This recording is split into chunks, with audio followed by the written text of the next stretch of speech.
and welcome back to another video on my channel. My hair is having a mind of its own today and I really don't know what to do with it, so if I keep playing with it throughout today's video, I do sincerely apologize. But today is another video in October, meaning that it's going to be another Halloween themed video. Now obviously, with this being a true crime horror based channel, most of my videos usually fall under the Halloween theme, I guess. But I've tried to stick to more Halloween-ish content for the month of October, and this is my favorite month. Halloween is my favorite holiday and I'm really excited. I love making these videos, I love researching them, so let's just get right on into today's video. In these October videos, I did want to incorporate some kind of haunted doll video.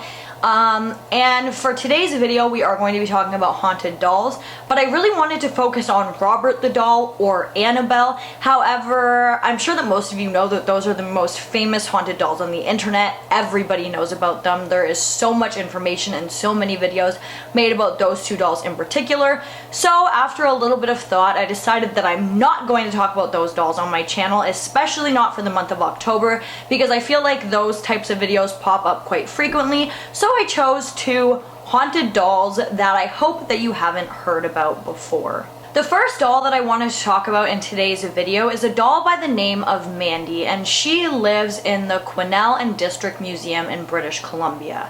She was donated to this museum in 1991, and people who visit this museum say that after visiting the doll, you're just generally left with a very uncomfortable, freaked out feeling.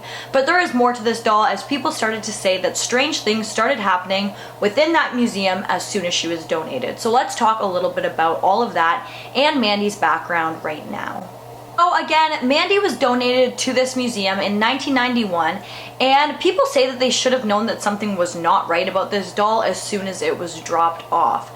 The woman who donated Mandy to the museum came in, and while dropping the doll off, she said that this doll was about 90 years old and that it had previously belonged to her grandmother, but due to the doll's bad condition, she didn't want her daughter playing with it because she thought that it would get ruined. However, the woman who got the Mandy doll off of the woman who was donating it said that this woman was definitely not giving a vibe as if this doll had belonged to her grandmother. She seemed very anxious and almost eager to just get the doll off her hands and give it to the museum and leave. And I feel like obviously if this doll belonged to your grandmother, there would be more kind of like sentimental value to the doll rather than just wanting to get it off your chest because you didn't want your daughter playing with it. But this woman didn't seem sad at all about getting rid of the doll. She seemed like getting rid of the doll was actually relieving to her. The museum worker said that immediately after being handed the doll, she was left with this really uneasy feeling and she immediately thought that something was wrong. However, she simply chalked this up to the doll's appearance, and I will insert some photos here, but you can definitely see that Mandy was not in the best condition. She overall looks pretty creepy. She again was about 90 years old. She had a lot of holes in her. Her face was ceramic and it appeared as if it had like been broken in spots. There was rips in her body. She just definitely was not in the best condition, and so obviously looking at this doll, you could definitely get some creepy vibes, whether the doll itself was doing something creepy or not. Before Mandy could be put on display in the museum, she would have to visit the museum's workshop just to undergo some basic maintenance.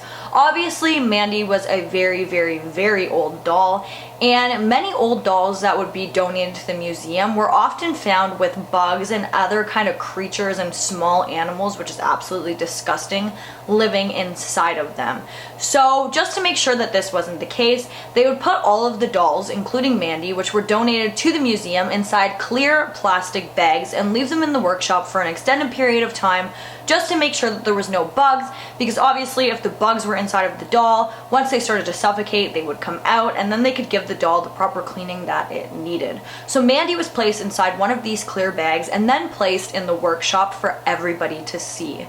And many of the workers who were working in this workshop said that this was extremely unsettling. Not only did they have this very creepy doll sitting in there looking at them all the time, but she was now sitting in there looking at them all the time through a plastic bag. And I can only imagine how unsettling that is, especially given the way that this doll looks. I think that even I would be pretty creeped out, and I don't really find dolls to be the creepiest thing in the world, but just the look of this doll definitely would leave me feeling uncomfortable. After placing Mandy in this bag and leaving her sitting in there for a few days or weeks, it was discovered that she didn't have any bugs inside of her, and usually that would be a pretty good thing. However, in Mandy's case, it just left the workers feeling like something wasn't right. During the time that Mandy was inside of this bag, several of the museum's workers claimed that they saw the bag moving and that there was the sound of rustling coming from within the bag. At the time, they just chalked this up to bugs. However, if there were no bugs inside of the doll, then what was making this movement and the noise of the bag moving? Despite that little bit of strangeness, however, Mandy did end up passing the examination test, and so because of this, they were getting ready to put her on display. Just as a kind of piece of record, with all of the things that were put into the museum, they would always photograph the objects. But this seemed to be a little problematic when they tried to get a photograph of Mandy. They set her up several times trying to take a picture of her, but every single time either the pictures appeared blurry, they didn't turn out, or there was a strange light covering Mandy, so you really couldn't see the doll. I do believe that eventually this kind of went away and they ended up getting a good photo of her, but it took a significant amount of time when it really should have been quite quick and easy. That night, after taking the photo, they had to leave Mandy again in the workshop because they didn't have a place for her just yet. So they left her in the workshop, they left the workshop, they locked it up and went home.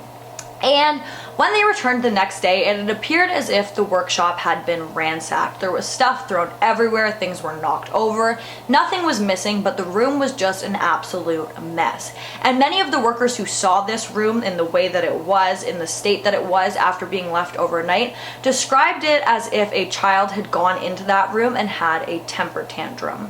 When they had finally found a spot to put Mandy in on display, she was placed with a few other artifacts that were in the museum, right at the very front, making her one of the first things that people would see when they entered the museum. However, so many people came back to the museum staff reporting that this doll made them feel extremely uneasy that they decided to move Mandy to the back of the museum. And while at the back of the museum, Mandy got her very own glass case. Once Mandy was in this glass case, a psychic came to visit the museum, and she was really taken aback but had a very large interest in Mandy. She had such a large interest in Mandy actually that she had asked one of the museum workers if she could physically touch the doll. The museum workers agreed to this. They took Mandy out of her case and gave her to the psychic to kind of touch and hold in her hands, and that is when the psychic turned to the museum workers and told them that Mandy's doll was inhabited by an abused spirit. She had a lot to tell them, especially the fact that this doll was found in an old farmhouse. This psychic had said that the doll was found when a man was just on an average walk passing what he always believed to be an abandoned farmhouse. However, when he passed this farmhouse, he could hear what sounded like a child crying coming from within the house. When, if that house was in fact abandoned, a child had no business being in there, and if a child was inside that house, it could be very, very dangerous. This man wanted to make sure that nothing was wrong, so he walked up to the door of this home and he knocked, but nobody answered. However, the crying never stopped. This man did a full circle around the house before coming around and realizing that he couldn't see in any of the windows, but he could still hear the child crying, and so becoming extremely worried that the child could be hurt or something was wrong, he decided to enter the house. Once entering the home, that is when this man realized that the crying was coming from the cellar underneath the house. He walked around the entire inside of the house but realized that there was no entrance to the cellar from inside, so he then went outside and finally was able to find a cellar door which led to where the crying was coming from. But immediately after this man opened the cellar door, that is when he was taken aback by an extremely horrifying sight. On the ground, right in front of this cellar door, laid the body of a very young girl, and in her grasp was the doll Mandy. Why exactly this young girl was locked in this cellar has never been discovered. Some people speculate that maybe it was an angry adult who had locked her in there for some kind of abuse or punishment, whereas others claim that it could have very well have been an accident. However, it is stated that the spirit of this young girl is the spirit that inhabits the doll Mandy. After the psychic had visited and she started giving all this information to the workers at the museum director decided to contact the woman who had donated Mandy to the museum. When she did contact this woman, the woman came clean completely, saying that she had not donated the doll to the museum because she didn't want her daughter playing with it, and if that was the case, she would have just put the doll very high up somewhere where her daughter couldn't get her hands on it. Had said that her and her family had recently moved into an older farmhouse, and when they did, Mandy the doll was in there. She didn't see any problems with this doll being in the house, so she kind of just let her daughter take it and have it. She wasn't really worried about it. But then a few days after moving in, they started to hear children's cries coming from the basement at all hours of the night, all hours of the day, and they would run down there thinking that it was their daughter or a child who was in their basement crying, and immediately when they got there, that is when they would notice that Mandy the doll was just flung on the floor. She said that this left her feeling really unsettled, and that is why she had decided to donate this doll to the museum. She also went on to say that after donating Mandy to the museum, all of the strangeness within their home had just completely stopped. There was no more crying coming from absolutely no one. There was nothing like that. All of the seemingly paranormal activity just completely ended. Mandy is still on display today in the Quesnel and District Museum in BC, and many people who go and visit this doll claim that you can sometimes catch the doll blinking. Your phone camera battery, end up dying really quickly while you're in this museum near this doll. Sometimes you can hear babies crying or the sound of children's crying coming from her case, and a lot of all of this strangeness is just chalked up to Mandy the doll. The next doll that I wanted to talk about in today's video is, I believe, named Kiku. I do apologize if I'm pronouncing that incorrectly. There probably will be a lot of mispronunciations with this part of the video just because this doll is from Japan.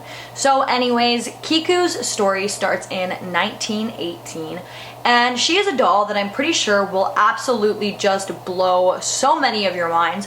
I can't possibly think of any explanation as to why what happens with this doll besides something paranormal. So this story starts in 1918 when a young man was walking through the village when he saw this doll. This doll was wearing a kimono and had a perfectly cut bob, and he just really thought that his little sister would absolutely love this doll. So he bought it and he brought it home to his sister. And sure enough, his little sister fell head over heels in love with this doll, not only because her brother had given it to her, but she just generally loved the look and everything about this doll, so much so that she named this doll Kiku, after her very own self. Sadly, after receiving this doll as a gift from her brother, the real-life Kiku became very sick and ended up passing away from influenza.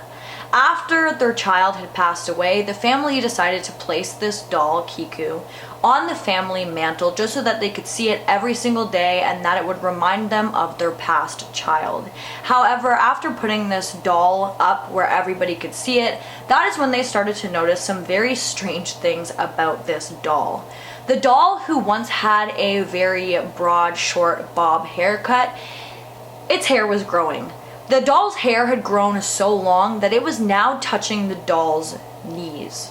The doll's hair had gotten so long that the family started to give this doll haircuts just to keep that image that reminded them so much of their daughter. Not because the doll had looked like her, but because the daughter had absolutely loved this doll when she had that bob haircut. However, no matter how many times they cut this doll's hair, it would always grow. And because of this, the family started to kind of believe that their daughter, Kiku, was living inside of this doll. In 1938, the family had actually decided to move, and because they weren't sure if it was their daughter living inside of this doll or if it was something else, they didn't feel completely comfortable taking the doll with them, and so because of this, they decided to donate the doll to a temple. And that temple is still where this doll lives to this day. She actually receives regular haircuts because this doll's hair will not stop growing. It just grows and grows and grows to the doll's knees, then they cut it, and then it grows to her knees again.